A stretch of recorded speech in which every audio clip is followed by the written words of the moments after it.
어떤 남편이 회사에서 강연을 듣다가 세상에서 가장 소중한 금은 황금, 소금, 지금이라는 말을 들었습니다.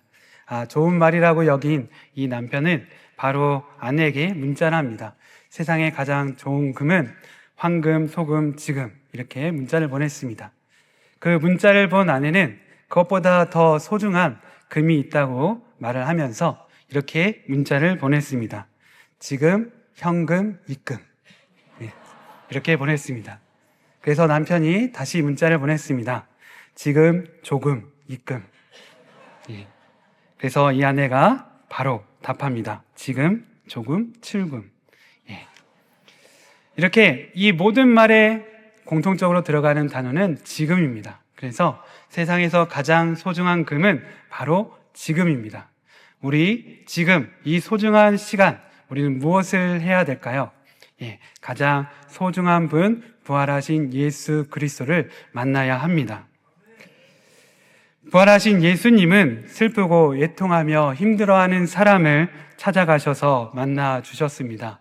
울고 있는 막달라 마리아를 만나 주셨고 또 두려워 숨어 있는 제자들에게도 나타나셨습니다. 낙심하여 엠마오로 가는 두 제자에게도 나타나셔서 예수님께서 왜 십자가에서 죽으시고 부활하셔야 하는지를 설명해 주셨습니다.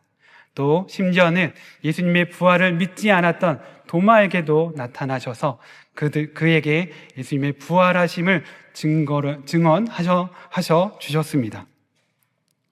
이렇게 부활하신 예수님은 힘들고 괴로워하는 사람들을 찾아가 만나 주십니다. 오늘 말씀의 제자들도 고통스럽고 힘든 가운데 있습니다.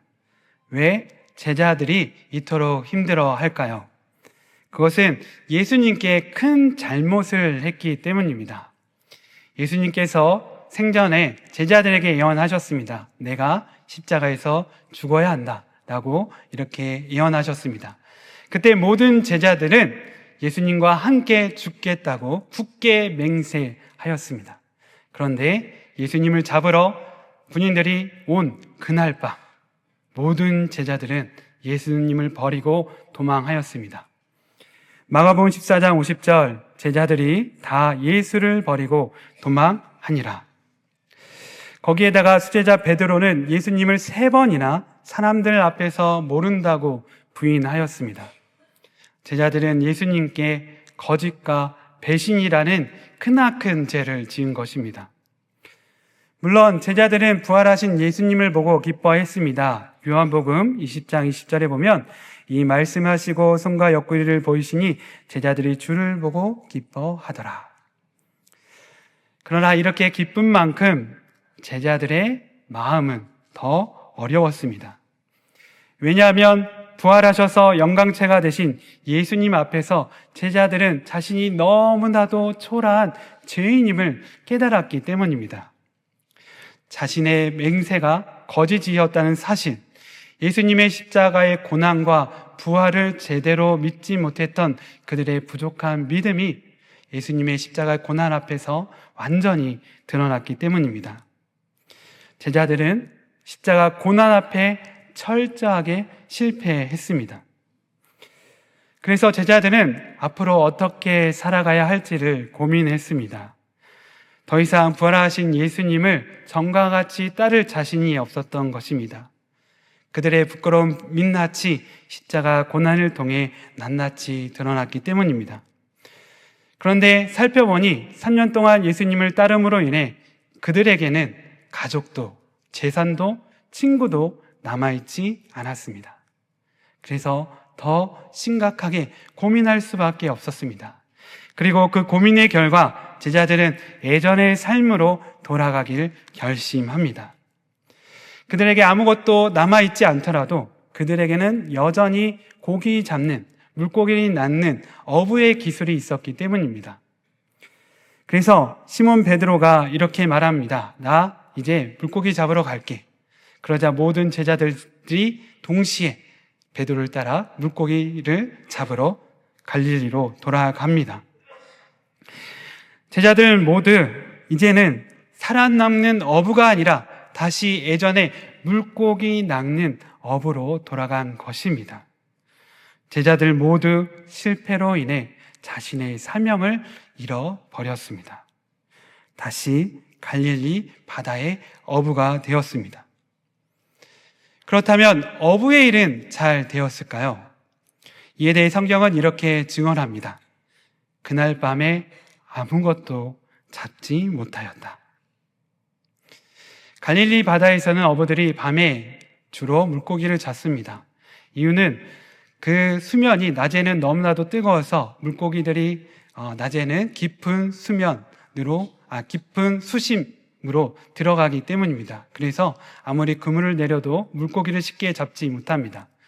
그러다가 서늘한 밤이 되면 이 물고기들이 수면 위로 올라와서 먹이 활동을 합니다.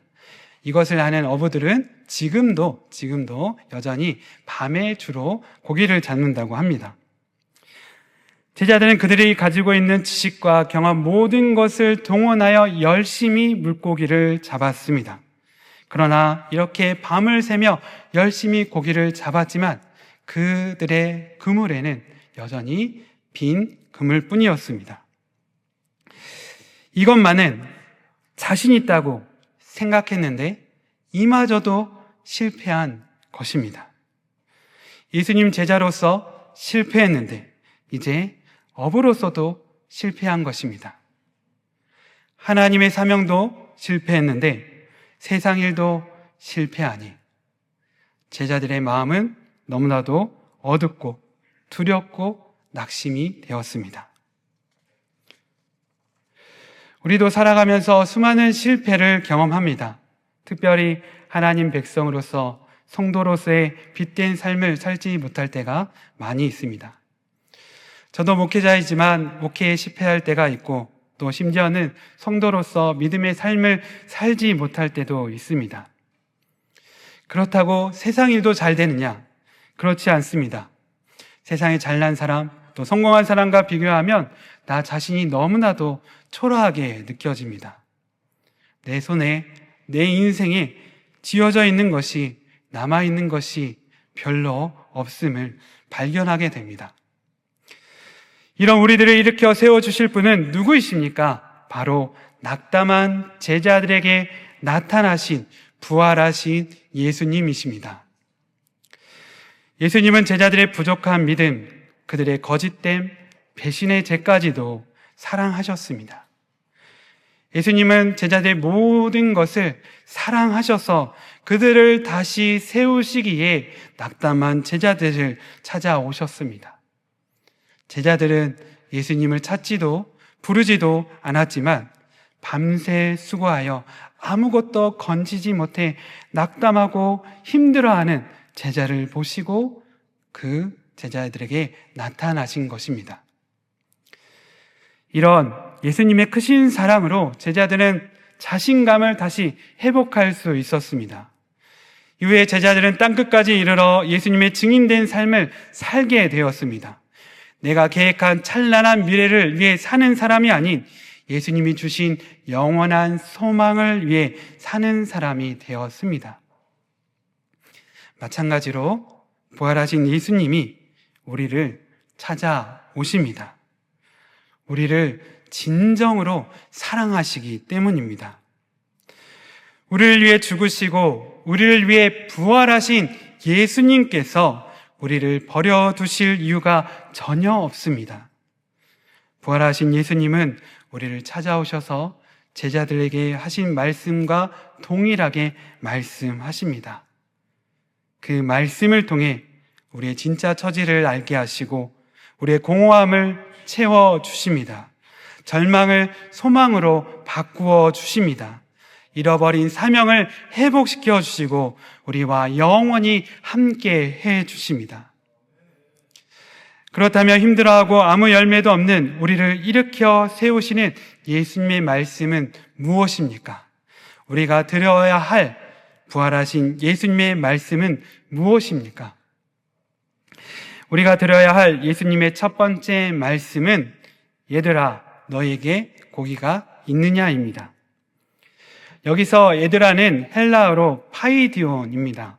파이디온은 보통 7세 미만의 유아 어린이를 지칭하는 말입니다. 유아기의 어린아이는 부모의 도움이 반드시 필요합니다. 그리고 어른이 돕지 않으면 이 어린이들은 힘들어합니다. 마찬가지로 부활하신 예수님의 도움이 필요한 존재, 바로 나 자신입니다. 예수님은 우리를 아이야 라고 부르심으로 이런 우리의 약함을 깨우쳐 주십니다. 아무리 지위가 높고 많은 부와 지식을 가지고 있어도, 경험이 많아도 우리는 예수님의 도움이 필요한 파이디온입니다. 예수님은 이렇게 약하고 어리숙한 우리를 향하여 질문하십니다. 너에게 고기가 있느냐? 다시 말해, 너희가 원하던 소망을 이루었느냐? 너희의 문제는 해결되었느냐? 너희가 가지고자 하는 것을 얻었느냐? 라고 질문하십니다. 여러분 어떻습니까? 이루셨습니까? 해결되셨습니까? 가지셨습니까? 이 질문을 생각하면 아니오라는 답이 나옵니다. 동서양을 아우르는 넓은 땅을 점령했던 알렉산더는 죽기 전 자신의 간에 양옆으로 구멍을 뚫어서 간 밖으로 자신의 빈손을 보이게 하라고 유언했습니다. 넓은 제국을 점령하고 통치한 사람도 죽으면 결국 빈손으로 돌아갈 수밖에 없음을 사람에게 알린 것입니다. 그래서 우리의 인생은 공술의 공수거입니다. 우리의 힘과 노력으로 아무리 애를 써도 우리의 손에 잡히는 것은 전혀 없습니다. 로마서 8장 26절, 이와 같이 성령도 우리의 연약함을 도우시나니 우리 마땅히 기도할 바를 알지 못하나 오직 성령이 말할 수 없는 탄식으로 우리를 위하여 친히 간구하시느니라. 말씀에서 성령님이 우리의 연약함을 도우신다고 하십니다. 그런데 성경의 연약함이 무엇이냐?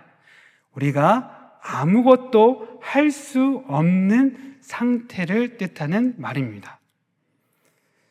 한마디로 우리는 선한 결과도, 선한 열매도, 영광스러운 미래도 우리의 힘으로 절대로 만들 수 없다고 성경은 말하고 있는 것입니다. 그래서 이것을 깨닫게 하시기 위해 하나님은 때로 우리에게 주지 않으십니다. 그래야 우리가 우리 곁에 계신 예수님을 볼 수 있기 때문입니다. 제자들은 예수님을 알아보지 못했습니다. 왜일까요? 물고기에 집중해서 그 고기만 보고 있었기 때문입니다. 마찬가지로 우리가 이 땅의 것에 정신을 빼앗기면 우리를 찾아오시는 부활하신 예수님을 볼 수 없습니다. 이 땅의 것을 아무리 바라보아도 우리가 가질 수 있는 것이 없다는 사실을 깨달을 때, 그때 비로소 우리는 부활하신 예수님을 바라보게 됩니다. 우리는 이 세상의 것으로 살아가는 존재가 아닙니다. 우리는 부활하신 예수님의 은혜로 사는 존재입니다. 그래서 예수님은 애써서 잡히지 않는 고기를 바라보지 말고 부활하신 예수님을 바라보라고 우리에게 말씀하고 계십니다.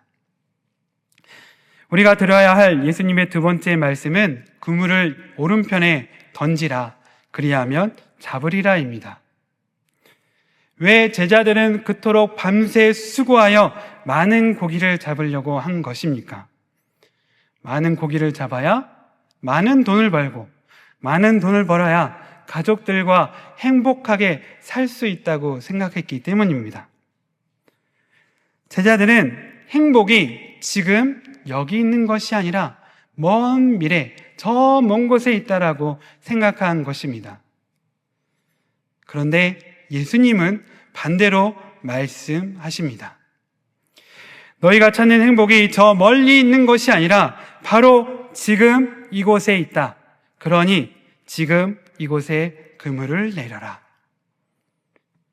우리가 추구하는 가족의 행복이 먼 곳에 있을까요? 먼 미래에 있을까요?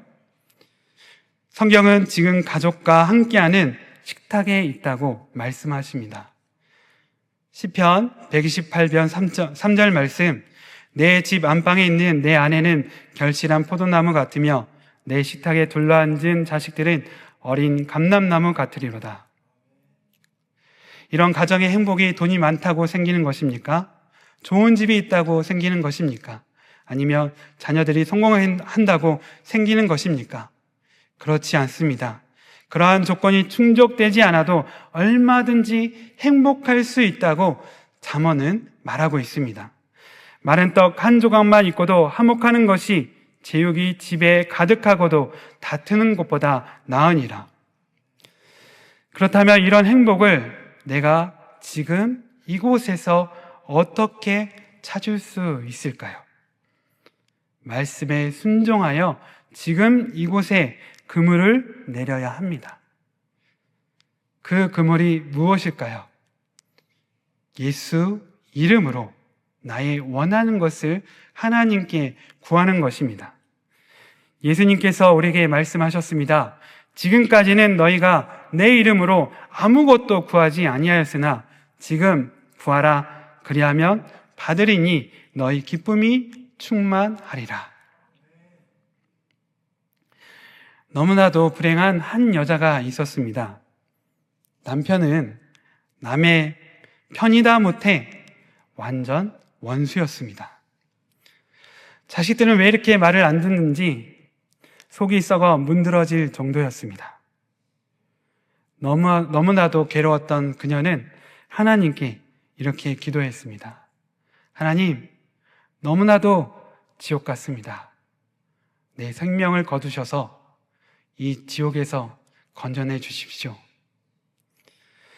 너무나도 애타게 기도하던 그녀의 기도를 들으시고 예수님께서 그녀에게 나타나셨습니다. 너의 고통이 너무나도 크다는 사실을 내가 잘 알고 있다. 그런데 어차피 죽을 거 한 달 동안 내 말을 듣고 내 말대로 실천해 보지 않으렴?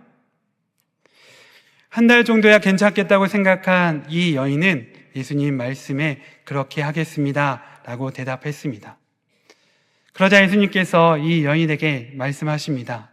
먼저 내 남편을 칭찬해 보렴.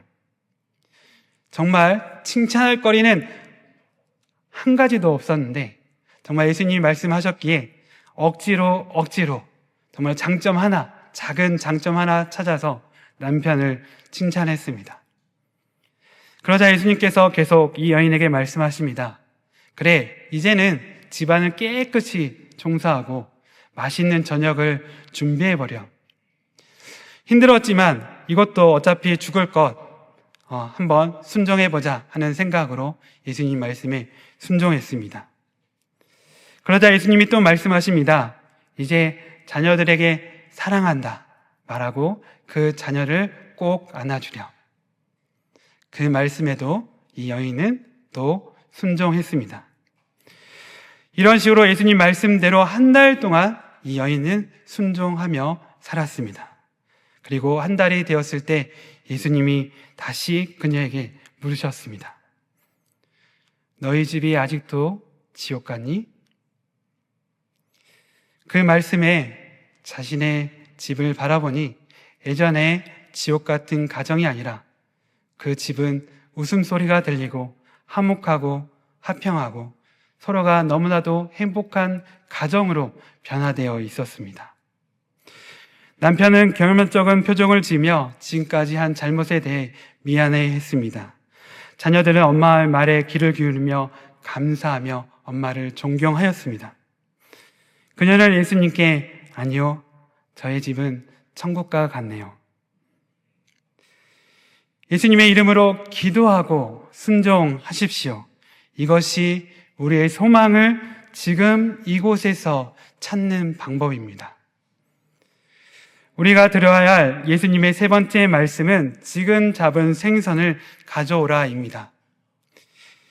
예수님 말씀대로 우리가 잡은 것을 예수님께 드리면 예수님은 그것을 요리하셔서 맛있게 요리하셔서 우리에게 다시 주십니다. 내가 얻은 물질, 재능, 시간, 능력 모든 것을 예수님께 드리면 예수님은 그것을 그분의 손으로 훨씬 좋게 다듬으셔서 우리에게 더 좋은 것으로 돌려주십니다. 부활하신 예수님은 풍요로우신 분이십니다. 그래서 사실 우리의 것이 전혀 필요치 않으십니다. 그럼에도 불구하고 우리에게 달라 하시는 이유는 그것을 통해 더 좋은 것을 우리에게 주시고자 하심입니다. 가둔 물이 부패하고 창고에 오래 보관한 곡식이 썩는 법입니다. 그래서 하나님이 주신 축복은 흘려보내야 합니다. 그래야 더 좋은 것으로 우리의 인생을 채울 수 있습니다. 예수님께서 달라고 하시는 감동이 있다면 기꺼이 감사한 마음으로 드리십시오. 그러면 더 좋은 것으로 받으실 줄 믿습니다. 우리가 들어야 할 예수님의 마지막 말씀은 와서 나와 함께 먹으라입니다. 예수님이 진짜 원하신 것은 우리가 예수님과 함께 사는 것입니다. 예수님과 함께 새끼 밥을 먹는 한 식구가 되는 것입니다. 가족에게는 비밀이 있을 수 없습니다. 가족에게는 부탁하지 못할 일이 없습니다. 가족은 즐거울 때나 힘들 때도 항상 함께 합니다. 예수님은 우리의 모든 문제를 완전히 사라지게 하셔서 우리가 마음대로 살아가는 것을 원하시지 않습니다. 예수님은 수많은 어려움 가운데서도 우리가 예수님과 함께 함으로 그것을 이겨나가길 원하십니다. 그래서 우리가 이렇게 고백하길 원하십니다. 나는 비천에 처할 줄도 알고 풍부에 처할 줄도 알아. 모든 일 곧 배부름과 배고픔과 풍부와 궁핍에도 처할 줄 아는 일체의 비결을 배우노라. 내게 능력 주시는 자 안에서 내가 모든 것을 할 수 있느니라. 아멘. 예수님이 부활하신 이유는 언제든지 어느 곳에든지 성령으로 우리와 함께 하시기 위해서입니다. 그래서 예수님은 우리에게 이렇게 말씀하셨습니다. 볼지어다 내가 문 밖에 서서 두드리노니 누구든지 내 음성을 듣고 문을 열면 내가 그에게로 들어가 그와 더불어 먹고 그는 나와 더불어 먹으리라. 나의 문을 열어 예수님을 영접한 그리스도인은 더 이상 세상의 것으로 사는 사람이 아닙니다. 예수님과 함께 살아가는 사람이 됩니다. 이런 사람은 그 어떤 환경과 상황 속에도 절대 넘어지지 않고 절망하지 않고 실망하지 않습니다. 우리를 향한 끝없는 사랑을 가지신 예수님께서 죽음을 이기는 부활의 힘을 주시기 때문입니다. 지금 혹시 슬퍼하십니까? 지금 근심하십니까? 아무리 애를 써도 손에 잡히는 것이 없어 두렵습니까? 하나님 말씀을 통해 부활하신 예수님을 만나 보십시오. 하나님 말씀을 통해 차가워진 마음을 다시 불타게 하십시오. 말씀으로 어두워진 눈이 밝아져 부활하신 예수님을 보십시오. 그래서 끝이라고 여겨지는 지금 이 순간이 절대 끝이 아니라 축복의 시작임을 깨달으십시오. 부활하신 예수님은 무덤에 계시지 않습니다. 절망과 낙심 가운데 머물기만 한다면 여러분 절대 우리를 찾아오신 부활하신 예수님을 만날 수 없을 것입니다. 말씀을 듣고 무덤과 같은 곳에서 나와 부활하신 예수님을 바라보십시오. 부활하신 예수님의 음성을 들으십시오. 아이야, 이리 와서 나와 함께 먹자. 예수님이 우리를 초청하십니다. 우리 모두 부활하신 예수님께 갑시다. 부활하신 예수님과 함께 시작합시다. 오늘 부활하신 예수님이 우리를 찾아오셨습니다. 부활하신 예수님께서 말씀으로 우리를 회복시켜 주십니다. 그 말씀으로 우리의 비어버린 인생의 그릇이 가득 채워지길 간절히 소망합니다. 기도하겠습니다.